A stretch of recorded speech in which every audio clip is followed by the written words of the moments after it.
Hello humans, I am the Black Cat and welcome to Movie Review Monday. Today we take a look at Skinamarink.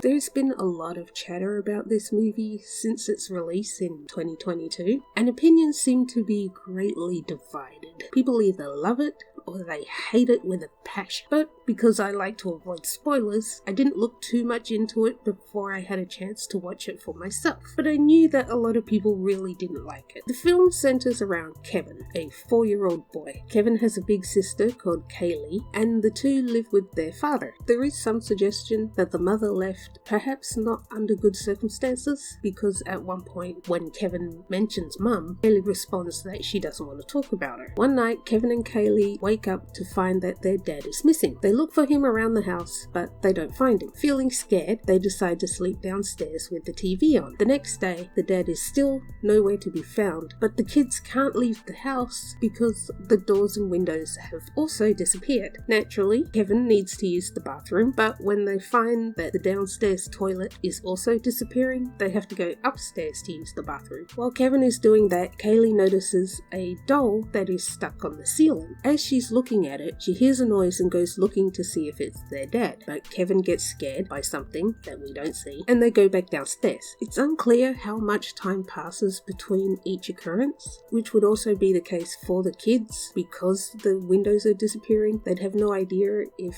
it's day or night, and being kids, they wouldn't have a great concept of time either, other than I'm hungry or I'm sleepy. Eventually, Kaylee also disappears, leaving Kevin all alone. Not sure what to do, and being alone and scared, Kevin stays near the TV. He starts to hear a voice talking to him from the darkness. Not only that, but everything seems to be changing in the house. Toys stick to walls, a toy phone seems to talk to him. It's all very surreal. Skinamarink is an independent experimental film from Canadian filmmaker Kyle Edward Ball. I didn't know before watching this movie that he also has a YouTube channel called Bite-Sized Nightmares, where fans would comment nightmares that they've had, and he would recreate those nightmares with short films. One such short was called Heck, and this short was the inspiration for Skinamarink, his first full-length film. It was filmed in his childhood home with some of his own childhood toys, which made it more personal for him.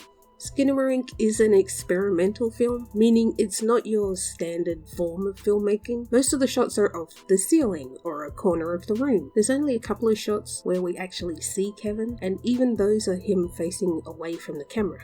It's very surreal and dreamlike. In a way, the movie taps into a childhood fear that most people can relate to. One review I saw said that it reminded them of being a child laying in bed, staring at the ceiling and hearing voices in another part of the house, presumably his parents talking. And that's very much the kind of feeling I'm talking about. A memory of being a child and being afraid of a dark corner of the house. You're not sure what it is you're scared of, but the house itself becomes a point of fear.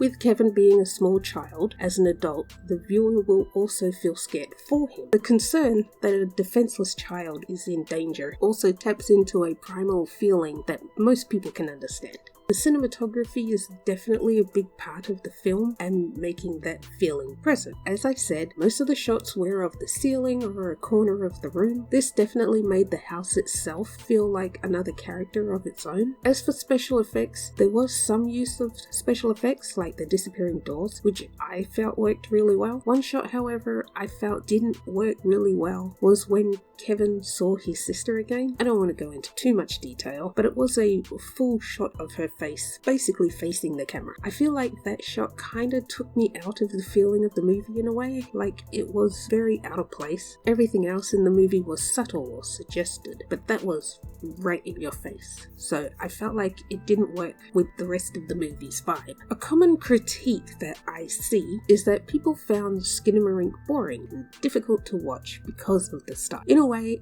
I get what they're saying, but horror isn't just about blood and gore. Horror is about tapping into that feeling of primal fear. Maybe because I've been watching horror most of my life. There's not a lot of horror movies that give me that feeling of fear, but every now and then a movie comes along that does have that atmospheric vibe about it that has a genuine effect, and Skinamarink definitely has that fact. Another point is that originality seems to be becoming a lost art. In an age where every movie is a remake or a reimagining or a sequel or a prequel, when an original movie comes along, it's something we should be encouraging. Like I said in the beginning, people either love Skinamarink or they hate it. I am definitely in the former. I absolutely loved it. It's the kind of movie that sticks with you long after you've watched it, and I will definitely be watching it again. But that's all the time I have for this review. Let me know what you thought of Skinamarink. Have you seen it? Did you love it or did you hate it? Either way, thank you so much for watching, and I'll catch you next time. Bye!